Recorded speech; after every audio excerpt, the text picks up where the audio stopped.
वर्षों से मिली असफलताओं के कारण मेरा जीवन दिशाहीन हो गया है। जो भी लेता हूँ गलत ही हो जाता है। इससे आत्मविश्वास डगमगा सा गया, भय, दुख, अनिद्रा बढ़ गई है। देखो, जब तक हमारे पूर्व पाप नष्ट नहीं होंगे तो हम कोई भी सफलता का कार्य करेंगे तो हमें असफलता में गिरा देंगे। हम बहुत सकारात्मक सोच रखना चाहेंगे, हमें नेगेटिव सोच में पहुंचा देंगे। यह है पाप का परिणाम। और पाप को नष्ट किए बिना हम सुखी नहीं हो सकते। इसलिए पाप नष्ट करने के लिए और भी उपाय हैं, जैसे तीर्थ याटन है, गंगा स्नान है, और भी है। लेकिन सही सटीक पाप की जड़ का नाश कर दे नाम है। नाम संकीर्तनम यस्य सर्व पाप प्रणाशनम। आधा घंटा नाम कीर्तन करो जोर जोर से, और चलते फिरते नाम जप करो, देखो सब पॉजिटिव हो जाएगा। आधा घंटा कोई नाम कीर्तन करो, जो नाम प्रिय हो आपको, हरे कृष्ण श्री राम जय जय, जो भी राधा राधा राधा, खूब जोर जोर से भगवान नाम कीर्तन करो और चलते फिरते नाम जप करो। फिर देख लो आप उसका परिणाम, फिर आप खुद अनुभव करें। लेकिन लंबे समय तक 2-4 दिन किया और फिर पाप कर लिया, फिर 2-4 दिन किया पाप किया, वो बात नहीं है। पाप आचरण रोक करके लंबे समय तक करो तो तुम्हारे पाप नष्ट हो जाएंगे, सफलता हाथ लग जाएगी। सबको सफलता क्यों नहीं प्राप्त होती, सबको सुख प्राप्त क्यों नहीं होता, लेकिन सब लोग सुख के लिए ही कार्य करते और दुख क्यों प्राप्त होता है? उसका कारण पाप है। हम पाप कर्म वर्तमान में भी करते हैं और जो भूत में पाप कर्म किए हैं वो परिणाम में आ रहे हैं, इसलिए हम असफल हो रहे हैं, दुखी हो रहे हैं, चिंतित हो रहे हैं। नाम जप करो, बहुत आनंद प्राप्त होगा, बहुत आनंद। हम कह रहे हैं लोक परलोक के सब सुख आपको प्राप्त हो जाएंगे। आप डट के नाम जप तो करो। जैसे लोग कहते हैं कि नाम जप करने से क्या खाना मिल जाएगा, तुम खाना की बात क्या करते हो? अगर भगवान का नाम जप करो तो लोक परलोक सब जगह सुख प्राप्त होता है। जहां पाप नष्ट हुए तो सुख ही सुख घेर लेता है। और अगर भाई पाप कर्म करोगे तो पुण्य के प्रताप से ये मिल जरूर सकता है, लेकिन तुम्हारा नाश हो जाएगा। अंत में तुम्हारा नाश हो जाएगा, अंत में तुम जीरो पे होगे, कुछ तुम्हारे पास नहीं होगा। अगर नाम जप कर रहे हो, आज दुखी हो, चिंता मत करो, कल सुखी हो जाओ। हमको भोजन तक नहीं मिले 8-8 दिन, जो आज हम आपको प्रमाण दे रहे हैं कि हम गाड़ी पे चल रहे हैं, तो कल हमको भोजन नहीं मिला।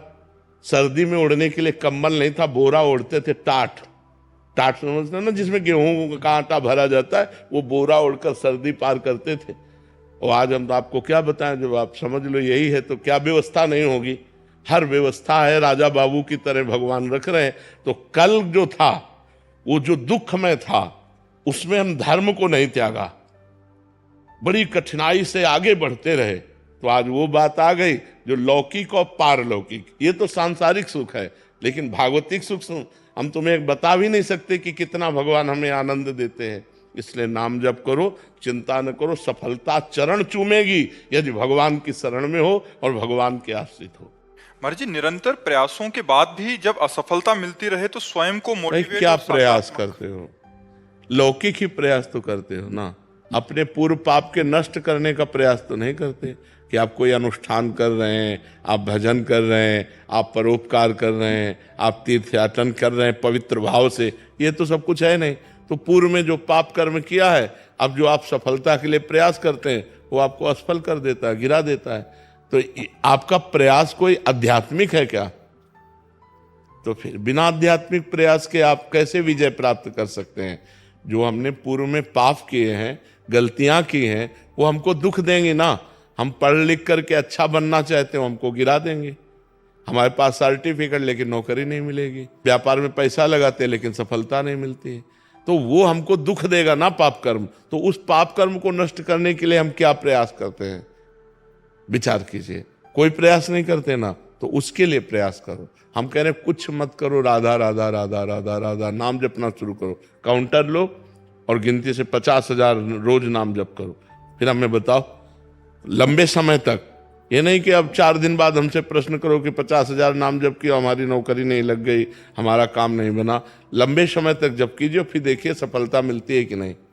कुछ जने बिना प्रयास के भी महाराज जी, क्या उनका पूर्व का प्रारब्ध, पूर्व का पुण्य, पूर्व का पुण्य है कि उनका प्रयास कोई ज्यादा प्रशंसनीय नहीं है, पर वो सफलता प्रशंसनीय प्राप्त कर रहे हैं, ये पूर्व का पुण्य है। ऐसा भी देखा जाता है कि वो बिना उसमें योग्यता भी नहीं है, फिर भी बिल्कुल, हाँ, योग्यता भी नहीं, प्रयास भी नहीं, सफलता अधिक है, ये पूर्व का पुण्य उनका काम कर रहा है। योग्यता है, प्रयास भी है, लेकिन सफलता नहीं, ये पूर्व का पाप उसको गिरा रहा है। क्रम होता है, जब पुण्य लगेगा तो आप पाप कर्म करो तो भी उन्नति होती चली जाएगी, और जब पुण्य का संयोग आएगा, जैसे पाप का लगा संयोग, तो अब आप चाहे जितना पुण्य करो, आप चाहे जितना धर्म करो, वो आपको दुखाई देता चला जाएगा। और पुण्य का संयोग है तो आप पाप कर्म करो तो भी आपको सुख मिलता चला जाएगा। लेकिन जब ये पुण्य खत्म होगा और पूर्व का पाप और वर्तमान का पाप मिलेगा तो आपको कष्ट दे देगा। और जब उनका पाप नष्ट हो जाएगा और तो ये पुण्य और वो पुण्य पीछे का जब मिलेगा तो उनकी उन्नति हो जाएगी। ये एक क्रम है ईश्वरीय, जो ईश्वरी भागवती है जो क्रम है वो ये है।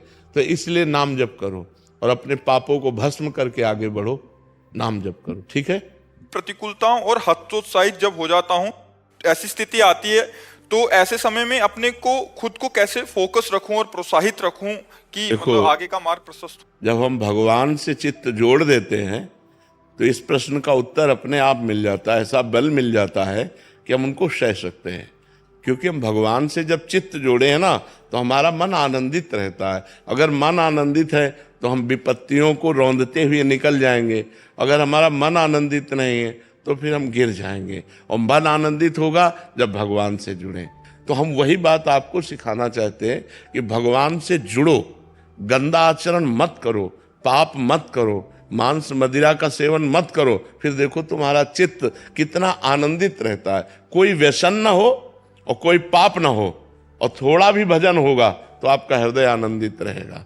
आप पक्का समझो, भगवदा आनंद से ही हम इन विपत्तियों से लड़ सकते हैं, नहीं तो ऐसे ऐसी विपत्तियां पूछो मत। ये माया इतनी विचित्र है, पूछो मत। भोजन की थाली सामने आई और ढनक गए, कवल नहीं खा पाए, आराम से टहलते जा रहे, पीछे से टक्कर लगा, मर गए। हमारा कब शरीर छूट जाए, हमारा कब क्या घटना हो जाए, इस संसार में कहा नहीं जा सकता। इसलिए मालिक से जुड़े रहो। तो हम विपत्तियों पर तभी हावी हो सकते हैं, भारी पड़ सकते हैं, जब भगवान से जुड़े। नहीं, विपत्तियां हम पर भारी पड़ जाएंगी और हमको गिरा देंगी। आदमी जब निर्णय नहीं कर पाता ना विपत्तियों में, तो सुसाइड जो कर लेते हैं ना, वो विपत्तियों से निकलने का रास्ता सुसाइड सोच लेते हैं, जबकि भारी विपत्ति में फंसा देने वाला है। प्रेतियों ने मिलती है करने वाले को। तो हमारे ऊपर विपत्तियां भारी ना पड़े, इसलिए भगवान का नाम जप करें, भगवान से चित्त जोड़ें और ये विश्वास करें कि आज दुख आया है तो हट जाएगा, कल हमारे सामने सुख भी आएगा। ऐसा नहीं है जैसे दिन आया है तो रात आएगी, हम तैयारी रखें।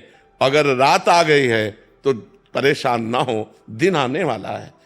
दुख आया है तो सुख आएगा, सुख आया है तो दुख आएगा। ये क्रम चल रहा है, मनुष्य जीवन का क्रम है। हमको तैयार रहना चाहिए। जैसे हम रात्रि के लिए बिजली गई तो हम इन्वेटर की व्यवस्था करते हैं, जनरेटर की व्यवस्था करते हैं कि हम अंधेरे से व्याकुल ना हो। ऐसे ही दुख आने वाला है, हम नाम जप करें, दान पुण्य करें, तीर्थ स्नान करें, तीर्थ याटन करें, जिससे हमारे पास पुण्य हो और मैं उस पुण्य बल से विपत्ति को